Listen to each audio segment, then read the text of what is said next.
I was stunned, literally sat there mouth wide open for a solid 30 seconds after finishing Season 3, Episode 5 of The Gilded Age. If you thought this show couldn't get any messier, more dramatic, or more emotionally explosive, guess again. Bertha and George, on the verge of collapse. Glattis, caught in an English storm.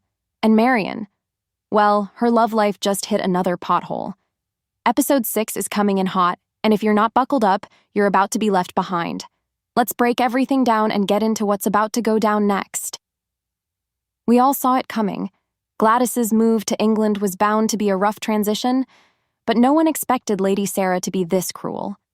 Gladys is still young, barely 18, and she's completely unprepared to face off against a woman so deeply entrenched in British aristocracy.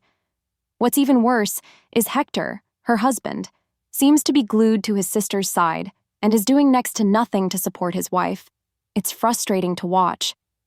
Thankfully, Gladys finally makes a smart move. She writes to her mother for help. And when Bertha Russell is summoned across the Atlantic, you know things are about to get real. If there's one person who can shut down Lady Sarah with style and precision, it's Bertha.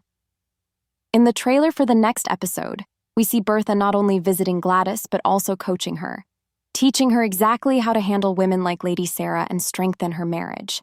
This new mother-daughter dynamic is something we've been waiting for, and it looks like it's going to deliver. Meanwhile, in the middle of all the chaos, we get one of the sweetest moments of the season: Larry's proposal to Marion. That scene in the park was romantic, genuine, and honestly long overdue. It felt like the perfect proposal for Marion. George was clearly thrilled. His expression said everything. Agnes, on the other hand, was not impressed. The question is, why? Is she upset because she wasn't informed? Or does she just not like Larry? Either way, the drama is far from over. Marion is going to find out that Larry recently visited the Haymarket, and that's going to spark doubt and disappointment. And then there's Bertha, who will definitely not approve of this engagement. Marion has no money, no dowry, and the whole thing happened without Bertha's involvement, which we all know she can't stand. Another major return in this episode, Maud Beaton. We knew she'd come back ever since that trailer HBO dropped after episode 4. For anyone unfamiliar, Ma is inspired by the real-life figure Cassie Chadwick, a notorious con artist who pretended to be the heir of a wealthy tycoon and scammed New York's elite out of massive fortunes. Her real name was Elizabeth Bigley, and she was a master manipulator. Oscar now knows the truth thanks to Larry, and he's preparing for a confrontation. Will he get his money back? We'll have to see, but the tension is building. Then there's Mr. Fortune, who just keeps crossing the line. This man has a wife and child and is still making moves on Peggy, who already has someone else in her life. While he's helped her professionally, his personal boundaries are non-existent.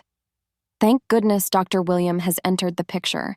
He's been nothing but respectful and kind, despite his mother being blatantly racist and classist toward Peggy. William confronting Mr. Fortune was one of the highlights of the episode. He did it with class while standing his ground. Peggy deserves happiness, and hopefully, this leads her there. Back in Newport, Bertha shows some surprising loyalty by standing up for Mrs. Fane, while everyone else turns their backs on her. Say what you will about Bertha, but she doesn't forget who helped her. Mrs. Fane played a major role in getting her accepted into high society, and Bertha is now returning the favor. Her support was a stark contrast to Mrs. Astor, who's still stuck in the old ways. It's another reminder that Bertha represents the rise of the new world, even if she doesn't always play fair. But let's not ignore the ticking time bomb that is George and Bertha's marriage. The final moments of this episode were devastating. We knew the Glattis situation had strained their relationship, but no one expected things to fall apart this quickly. George is overwhelmed. His business is in trouble, he's lost his right-hand man, and now he feels betrayed by his wife. The man he hoped to make a deal with seemed more interested in Bertha than in business, and George could see how far she was willing to go. Yes, she was told to charm the man, but what Bertha did looked like full-on flirting, and it crushed George. His parting words to her, saying he might not be there when she gets back from England, were chilling. And while divorce may seem extreme, we can't rule it out. After all, Bertha is modeled after Alva Vanderbilt, who famously divorced just before her daughter's high-profile marriage. Still, Bertha and George are the foundation of this show. Breaking them up could damage the entire narrative, my guess. They'll hit rock bottom, but eventually they'll find their way back. Especially if George's business recovers and Gladys finds happiness in England. The trailer for episode 6 gives us even more to chew on. George gets a call from J.P. Morgan, and whatever it's about, it doesn't look good. Morgan tells him the entire railroad industry is in disarray. George's stress is only going to increase. Meanwhile, Clay, his former trusted assistant, is seen making deals with someone new. Is he trying to take George down? Or is he secretly trying to fix things in hopes of being brought back? I have a theory that the Morenni mines, which have been labeled worthless over and over, are going to turn out to be valuable. Specifically, because they're rumored to contain some of the largest copper reserves in the country, something that was in huge demand at the time. I think Larry's going to discover this, and in doing so, save the family business. The trailer also hints that Marion will confront Oscar about Larry's whereabouts and learn about the Haymarket visit. Based on what we've seen in the mid-season trailer, she's heartbroken. She feels betrayed and might think she's made another mistake in love. Meanwhile, Oscar has his moment with Maud. Even if she confesses everything, it might be too late to recover what he's lost. We're also seeing Peggy's storyline evolve. Elizabeth Kirkland is back, and clearly she's not happy about Peggy being with her son. Peggy confides in her mother, and it's clear that marrying into this family would be a nightmare. William needs to stand up for Peggy, or she needs to walk away. There's also a brief but emotional moment between Jack and Mrs. Bauer. Is he leaving the house?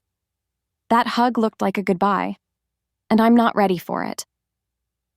But let's end on a high note. Bertha is in England, and she's finally bonding with Gladys in a real, powerful way. She's giving her daughter the tools to stand tall and be heard.